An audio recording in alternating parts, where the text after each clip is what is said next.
చెప్పారు అని ఈరోజు వాళ్ళకి గుర్తు చేస్తూ గడప గడపకి కార్యక్రమాన్ని ఇది తీసుకెళ్ళి ఈ క్యూఆర్ కోడ్ స్కాన్ చేస్తే దాంట్లో సూపర్ 6 తో పాటు తెలుగుదేశం పార్టీ మేనిఫెస్టో వస్తుంది. ఈ మేనిఫెస్టోలో చంద్రబాబు నాయుడు, పవన్ కళ్యాణ్ ఇద్దరు సంతకాలు పెట్టారు. ఇది చేయడానికి కుదరదు, అంత డబ్బు లేదు, ప్రజల్ని మోసం చేయడం ఇష్టం లేక ఆ రోజు బీజేపీ వాళ్ళు దీనికి దూరంగా ఉన్నారు. మీరు గమనించారు కదా, ఆ రోజు మేనిఫెస్టోని టచ్ చేయకుండా దూరంగా నిల్చున్నారు.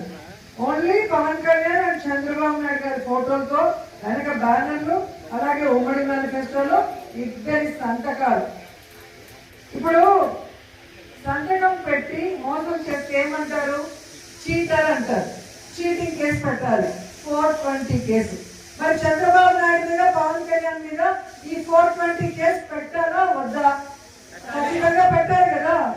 ఎందుకంటే ఈ రాష్ట్రంలో మహిళల్ని మోసం చేశారు, రైతుల్ని మోసం చేశారు, నిరుద్యోగుల్ని మోసం చేశారు, ఆఖరికి చదువుకుంటున్న చిన్న పిల్లల్ని కూడా ఎలా మోసం చేశారో మీరందరూ కళ్ళారా చూశారు. ఆ రోజు ఏం చెప్పారు?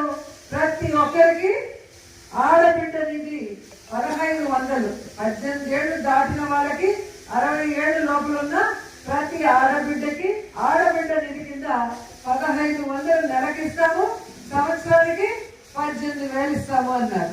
మరి ఇప్పుడు ఎంత ఎన్ని నెలలు అయింది? 13 నెలలు అయింది.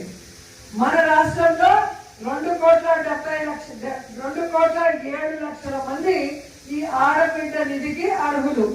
మరి ఈ 2,07,00,000 మంది ఆడబిడ్డల్ని చంద్రబాబు నాయుడు, పవన్ కళ్యాణ్ ప్రతి నెల ఇస్తానన్న 1500 ఈ 13 నెలలకి కలిపితే 35,100 కోట్లు, దాదాపుగా 35,000 కోట్ల పైగా.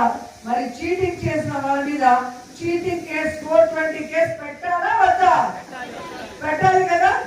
మరి ఈరోజు సిగ్గు లేకుండా ఒక అడ్డదిడ్డంగా పెరిగిన అచ్చెన్నాయుడు అంటాడు, ఈ ఆడబిడ్డ నిధి ఇవ్వాలంటే ఆంధ్రప్రదేశ్ అమ్మేయాలంట.